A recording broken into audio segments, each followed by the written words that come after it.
সৰকাৰে বিভিন্ন সময়ত জনতাৰ কল্যাণৰ হকে বহু আঁচনি ৰূপায়ণ কৰে। এনে এক আঁচনি স্বনিৰ্ভৰ নাৰী আত্মনিৰ্ভৰ অসম আঁচনি। স্বনিৰ্ভৰ নাৰী আঁচনি হৈছে অসমৰ হস্ততাঁত আৰু বস্ত্ৰ সঞ্চালকালয়ৰ দ্বাৰা ৰূপায়িত এক আঁচনি। ই খিলঞ্জীয়া শিপিনীসকলক সহায় কৰাৰ লগতে তেওঁলোকৰ পৰম্পৰাগত হাতেৰে বোৱা সামগ্ৰীসমূহ প্ৰচাৰ কৰাত সহায় কৰে।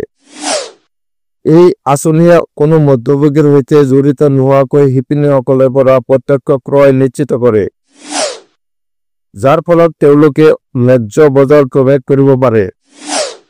এই আঁচনিৰ বাবে যোগ্য শিপিনীসকল স্বনিৰ্ভৰ.assam.gov.in নামৰ ৱেব পৰ্টেলৰ দ্বাৰা আবেদন কৰিব পাৰে। মধ্যভোগীক নিৰ্মূল কৰি থলুৱা শিপিনীসকলক সবলীকৰণ কৰা আৰু ন্যায্য বজাৰ প্ৰৱেশ নিশ্চিত কৰা। প্ৰত্যক্ষ ক্ৰয় আৰু অনলাইন পেমেন্টৰ জৰিয়তে শিপিনীসকলৰ বাবে উন্নত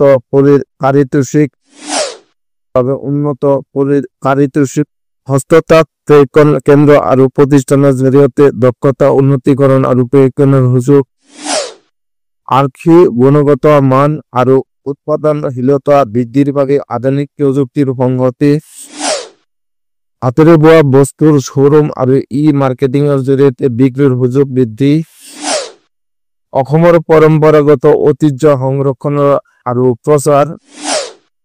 হিতাধিকাৰী অসমৰ বাসিন্দা হ'ব লাগিব।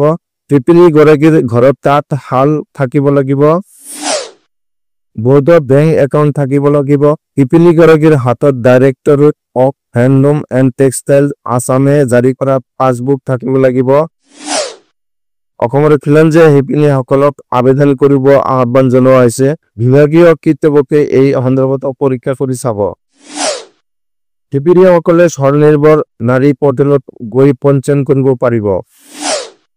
পঞ্জীয়ন প্ৰক্ৰিয়াত দিয়া তথ্য আৰু প্ৰয়োজনীয় নথি আপলোড কৰি বিভাগীয় বিষয়াৰ ভৌতিক ক্ষেত্ৰ পৰীক্ষণৰ অধীনত পঞ্জীয়ন কৰিব লাগিব। পঞ্জীয়নৰ পাছত বিভাগীয় কৰ্তৃপক্ষই সকলো পৰীক্ষা কৰি যোগ্যতা বৈধতা প্ৰদান কৰিব। ভেৰিফিকেশ্যন হোৱাৰ পাছত বিষয়াসকলে পৰ্টেলত শিপিনীৰ পঞ্জীয়ন অনুমোদন দিব। শিপিনীসকলে নিৰ্ধাৰিত গুণগত মানদণ্ডৰ ভিত্তিত নিজৰ সামগ্ৰী দাখিল কৰি ক্ৰয় প্ৰক্ৰিয়াত অংশগ্ৰহণ কৰিব লাগিব।